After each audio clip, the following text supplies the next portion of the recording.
Okay, Bethany, I have admired you from afar for so long, and it is such a treat to be in the property. Thank you so much for having me. Of course. I'm so happy that you're here. It's been so fun to get to know you, especially after wearing your clothes for years now. So it's awesome to meet you in person. Well, you wear it so well. Thank you. A couple questions. As a mother and a founder, how do you weave intention and mindfulness into your daily routine, both at home and balancing the business? Yeah, I think I've gone through seasons where I haven't, and I've just tried to kind of push through every moment, and I've learned how that is really not a good strategy long term, because I end up feeling burnt out, and then when I'm burnt out, I'm not treating people the way I want to treat people, and I'm not showing up the way that I want to show up. And so I think that you use the word intention, and that's really what I tried to weave into different moments throughout my day. So it's kind of resetting myself from thing to thing. As founders, we're often moving between so many different things throughout the day, through dropping the kids off at school and making food, and then answering work emails and texts or voice texts, which I do a lot of, and then, thinking creatively. So there's so many different spaces that we have to be in and out of throughout the day. And I really like to take a walk, even if it's just 10 minutes outside in between one thing to the next, or going outside and just sitting in the sunshine for 5 minutes, moving my body a little bit, doing a couple jumping air squats, or maybe it's, spending a little bit of time in prayer. But just these small things I've really gotten used to infusing throughout my day, wherever it makes sense, and kind of being aware of okay, what do I feel like I need in this moment in order to show up to the next thing to the best of my ability. I love that. It's just like a listening to yourself. You seem to do it very well. I try. I haven't always, but I've tried. Primally Pure has always felt that it's rooted in integrity and simplicity and education on the clean products that you're using and from the farm. What guiding values has helped you stay true to your mission as the brand has grown and scaled? Yeah, I think we started out with those intentions, and I've always been really cognizant of hiring the right people who get the brand and who resonate with the heart of the brand, because it's never been about just selling products.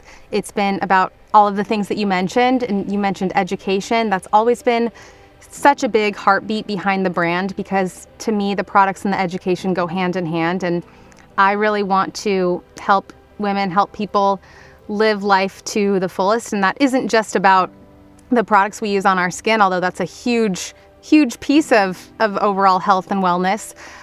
It's also about all of the things that we do throughout the day. It's every choice we make throughout the day. All of that impacts our health as a whole, which then in turn impacts the skin, because the skin is a part of the body and you can't separate it from the body. And so the things that we can do to be more healthy will reflect in the skin and reflect in our demeanor and our mindset.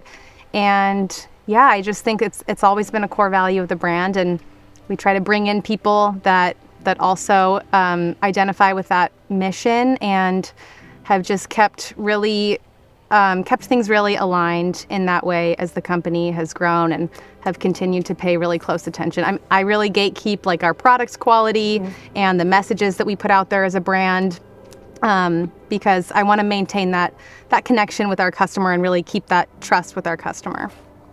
How has becoming a mother shaped the way you define success, both personally and professionally? I think since becoming a mom, I've learned out of necessity to give myself more grace in every area of life, whereas before I may have measured success more so as what have I accomplished, and just more of a competitive way, I guess, and more of measuring with certain metrics, how am I doing, versus once you have kids, you can't show up 100% in work anymore. Working out was always something that was a really big deal to me, and it still is. Movement is a huge priority for me, but I'm not giving that my all anymore. And so I've had to be okay and come to terms with not always showing up as 100% the best that I can for every area of life. It's just not realistic. And so now I measure success more so in terms of just effort and mindfulness. Like how am I, pouring into myself, not in a selfish way, but so that I can give more to my kids and my business, and recognizing that that's never going to look perfect. But I guess it's less of a solid like thing, and it's more so just a feeling, and always kind of being in tune with that in every area of life. Oh, that's powerful. There's only so much time in a day, right? Yeah. You can't do it all, and your priorities are right. When it comes to investing in fashion or choosing clothing for yourself, what is important to you? It's really important to me, more so now than ever, to use natural fibers. That's something that I'm really trying to prioritize. It's not perfect in my wardrobe, but I'm definitely leaning more in that direction with like the new purchases that I'm making, for sure. That's something that I try to keep in mind. And then how the article of clothing was made.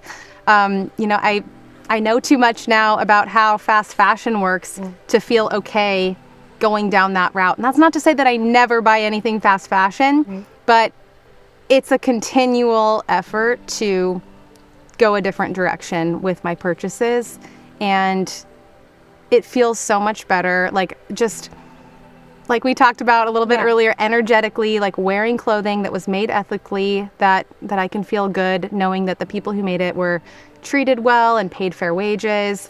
It makes for a more fun and meaningful experience overall. And the clothing ends up lasting better, aging better.